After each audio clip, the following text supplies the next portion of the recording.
أعوذ بالله من الشيطان الرجيم. بسم الله الرحمن الرحيم. الحمد لله رب العالمين، ثم الصلاة والسلام على المبعوث رحمة للعالمين محمد بن عبد الله وعلى آله وأصحابه ومن تبعهم بإحسان إلى يوم الدين. أما بعد، السلام عليكم ورحمة الله وبركاته. musidɓe julɓe tedduɓe teddirɓe l'islam, ɓawon yettude Allah kanko ɓuri handude ko yettakum fuu. juula e ɓurnaɗo tagi fo ngon sallallahu alayhi wa sallam, kanko e ɓeygure makko nin fuu e sahabaɓe makko ɓen fof e kala wonɗo e lawol ɓeɗo ila yawmil qiyama. Yo Allah waɗan on fof moɗon jeyaɗo e ñentimɓe nelaɗo sallallahu alayhi wa sallam ka konngol e ka kuugal. ɓawo ɗum ɗon hiɗen weltano Allah subhanahu wa ta'ala jarnamo e dow nemaji ko nemini en, du'ano mawɓe meɗen huruɓe e fatiɓe. Toro Allah subhanahu wa ta'ala hande ko nogay e jeenayi saburɗo sumaye. En torori Allah inɗe makko ɗen fof e sifaji makko ɗin fof, sabu teddugol nde nyalande juma sakkitoro nden e nder lewru saburɗo sumaye. Yo Allah tawnu en sumaye. ɓawo ɗum ɗon musidɓe julɓe tedduɓe, mi falete annintinde ɗo yoga e toɓɓe. Toɓɓere aranere nden ko honɗum ko mi andintinta en ɗo go'o, ko en andu nde jumare ɗo nde ɗowni sakkitinde saburɗo sumaye. Goto e meɗen anda si saburɗo sumaye arowo tawaye. Yo Allah tawnu en. ɗiɗaɓum ɗum musidɓe julɓe tedduɓe, hawnaki no gasa hande e nde jumare ɗo, no gasa naafe, no gasa jango wona go'o sumaye, no gasa kadi wona faɗɗi jango. Toɓɓere aranere nden jemma arano on e jemmaji sumaye haray ko o ɗo si tawi jango horete. Wata on tigi habbo ha hora si fuɗɗo nafude, ko ya nafu ha gayna horano. Toɓɓere ɗiɗaɓere nden musidɓe julɓe tedduɓe, ko horanten, juulen, hajjen, itten sadaka, ko fiye golle meɗen ɗen jaɓe. Ko jaɓata golle ɗen ko Allahu subhanahu wa ta'ala. Kanko non mo mari sartiji fiye golle ɗen ɗe jaɓe. No tawa e muɗum hara golle ɗen ko fi makko, hara golle ɗen kadi no yaadi no nelaɗo sallallahu alayhi wa sallam waɗirno non. No wodi non woɓɓe ɓe golle muɗum jaɓatake ka sumaye ɗo, si ɓe hoori haray Allah falaka goy, si ɓe juuli kadi haray Allah falaka. Haaju Allah ala e konko ɓe nyallata horgol ɓe wala nafugol. Hombo woni on ko kala on jagganno nene e baba, kala anduɗo no taƴodiri e yumma mum, ma kala anduɗo yumma mum no seytinani ɗum, kala anduɗo no taƴodiri e babin muɗum, ma kala anduɗo babin mum no seytinani ɗum. Haaju Allah ala e ko horata.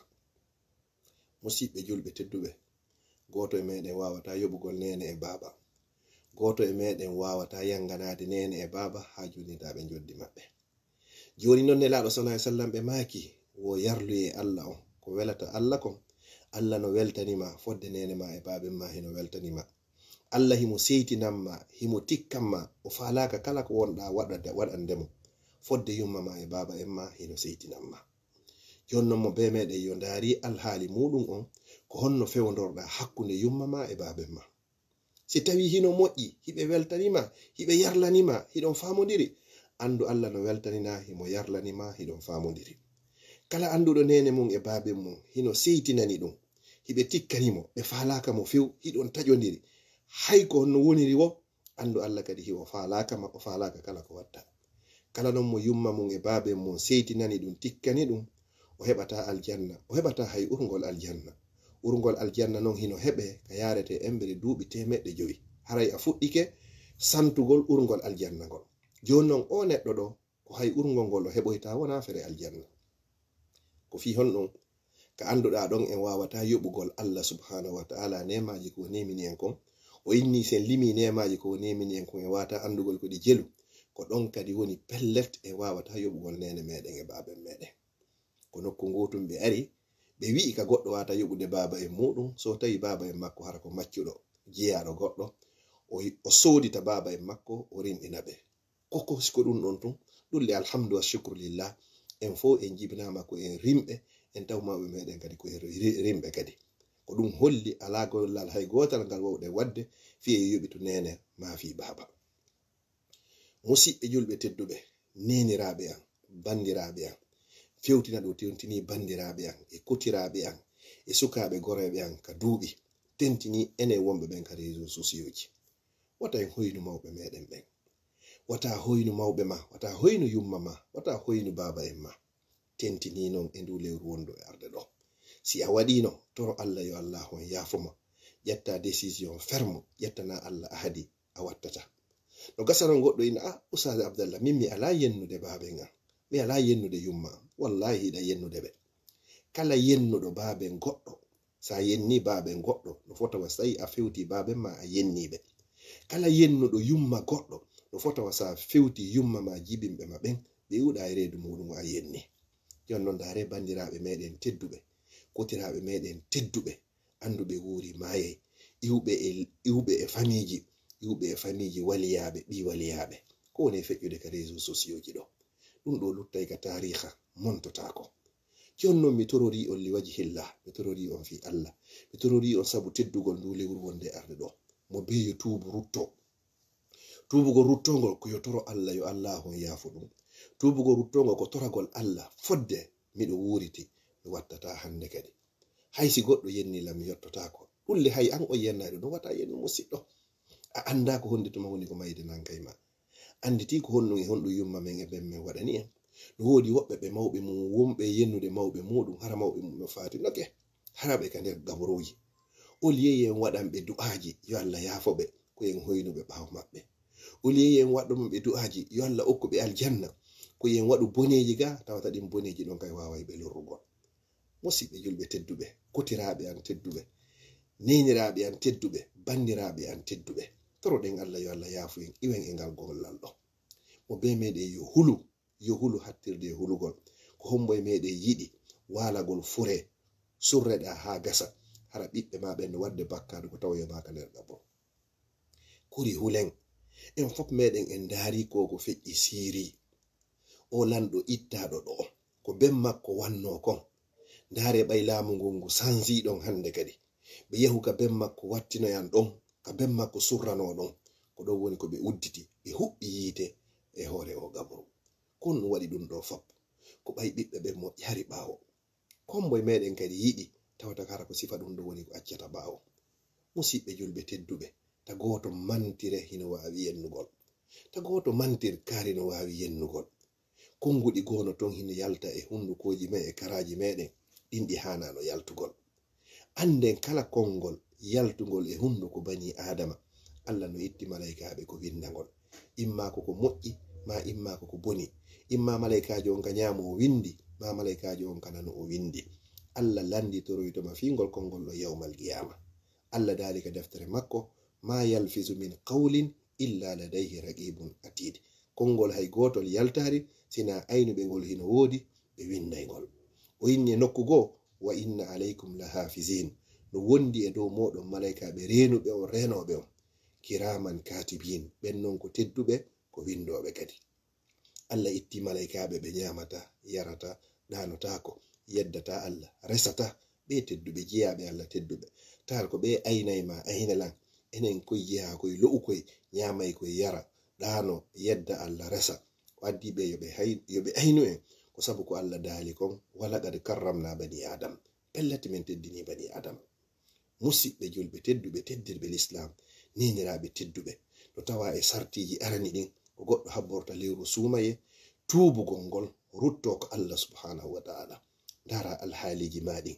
o bandirawo ɗo hari tiggare ala hoore makko, hay o tara sumaye ari, inna inchallahu si Allah tawnilam o jemma arano tiggare nden nde iwitata ka hoore am, andu pellet. Wallahi summa wallahi, goto e meɗen neniraɓe bandiraɓe yiɗa tawdoygol Allah hara ko rastaji woni ka hoore makko, yiɗa tawdoygol Allah hara hino waɗi coiffure, hiɗa andi pellet ɗum non Allah yiɗa ɗum non. Jon non a anda mi anda goto e meɗen anda ala hay e goto anduɗo ko honde tuma fottata e nde mayde. Allah no wawi jarre borde ma joni ndiɓa nyabbu nawnaje hulɓiniɗe, hara hande kada susata yaltugo hay e réseau sociaux, hara susata a falaka hay goɗɗo yiyama, hara on say ko woni a wawata suuɗade wo ko Allah subhanahu wa ta'ala. Jon non Allah innima ya accu ɗum ɗo accu, Allah innima ya waɗu ɗum ɗo waɗu.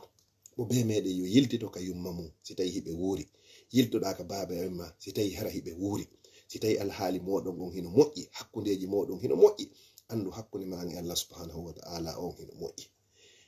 bakkatu mo anduɗen on Allah subhanahu wa ta'ala yeccinanayi on tigi Allah yoɓete ka aduna ga ko adi yoɓoygol ma lakara no tawa e muɗum yawagol yumma ma e baba en ma ala ko mawni e ɓuri yawagol yumma mum e baben mum ɓuri yennugol ɓe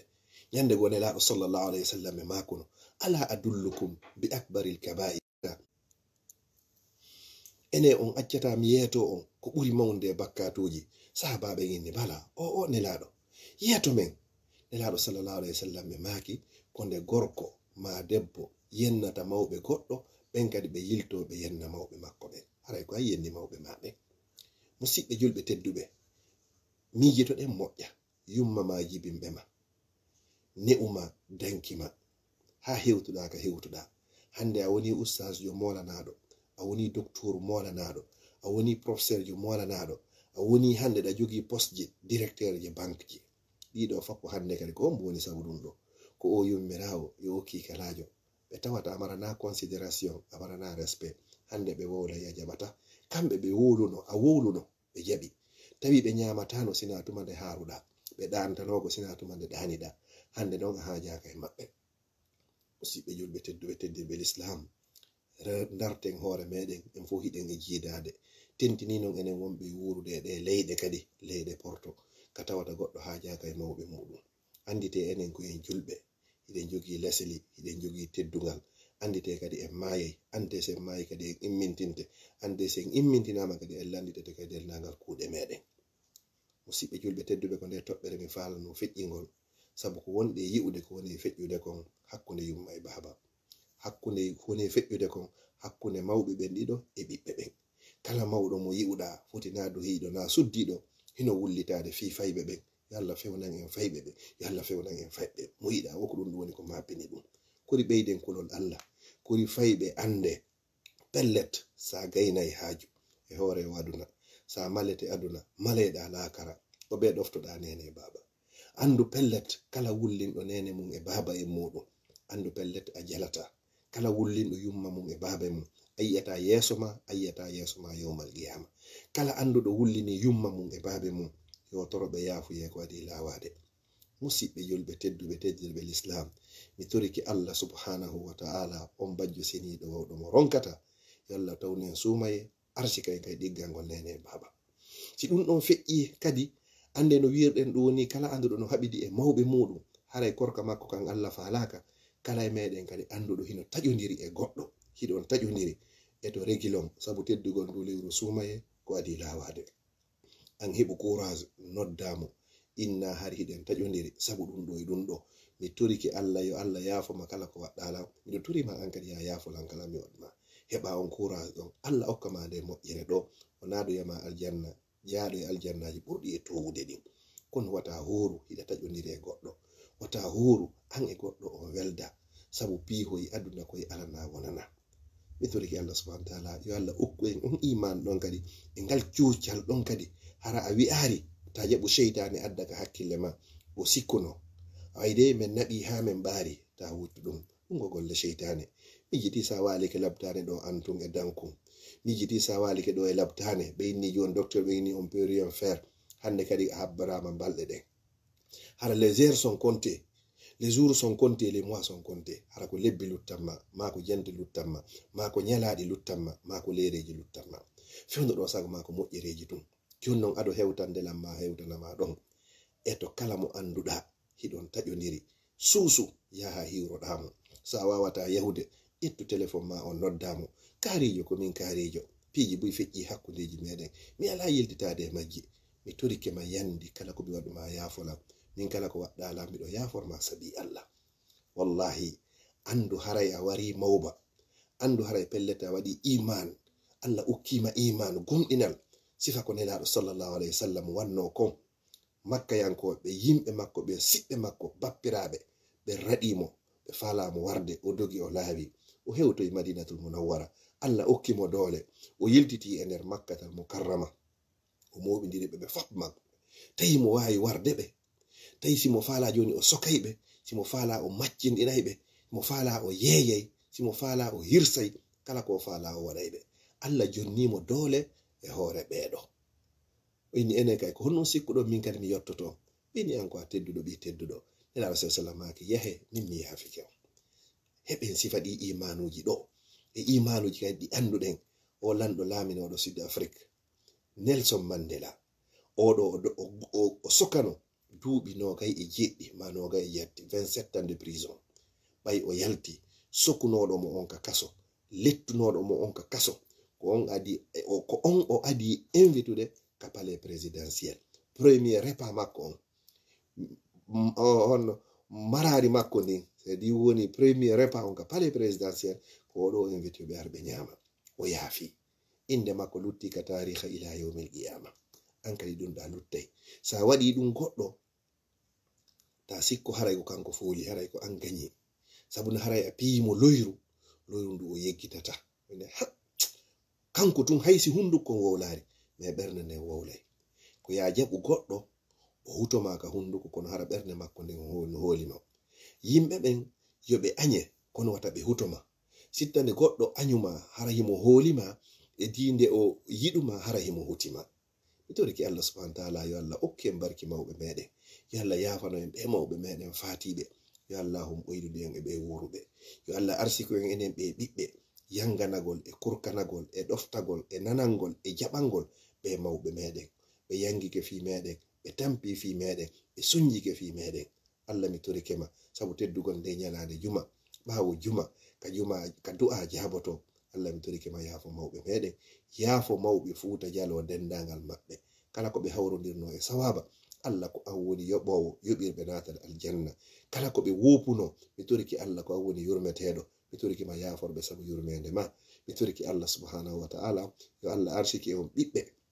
yo Allah arsiki en ɓiɓɓe hara ko ɗoftiɓe en ɗiggamɓe nene e baba wallitorteɓe ka dina e ka dawla kala tawayɗo no jogi ande e sohola ka ɓeygure yo Allah on ittu kala taway to ɓiɓɓe mum no ɓoyli o wawi fewnde ɓe wo ko Allah yo Allah fewnan en ɓe hoore lawol islam yo Allah o fewnu ɓiɓɓe julɓe ɓe foppe hoore lawol islam wano fewnirno Seydina Al-Hasan e Al-Husayn ɓe musidɓe meɗen fop wonɓe hoore laawi jogiiɓe soñjaji yo Allah ittan ɓe ɗi soñjaji feƴƴina ɓe lumbina ɓe hewtinoyaɓe ko ɓe fukkitito e hoore jam moƴƴere si ɓe hewti kadi yo Allah o firtu arsikeji maɓɓe ɗin dumbakataji ɗin kadi okkoraɓe ko ɓe yehi ɗaɓɓoygol kon hara no laaɓi no ɗuuɗi no dagi hara ko waɗa barke leydi meɗen ndi lagine gundude ɗen naga leyɗe julɓe ɓen fop yo Allah hokkore lamɓe fewɓe nunɗuɓe huloɓe Allah yiɗuɓe leyɗe ɗe yiɗi ɓiɓɓe leyɗe ɗen enen laamateri ndin kadi yo Allahu on fewnu en hokkore en iman yiɗugol leydi ndin e yiɗidirangol e yiɗidirgol e yiɗidirangol e yiɗugol teddina ardiɓe leydi ndi ya rabbal alamin rabbana hab lana min azwajina wa zurriyatina qurrata ayunin waj'alna lil muttaqina imama subhana rabbika rabbil izzati amma yasifun wa salamun alal mursalin walhamdulillahi rabbil alamin haray en kikiɗe si tawi jon kikiɗe jaɓi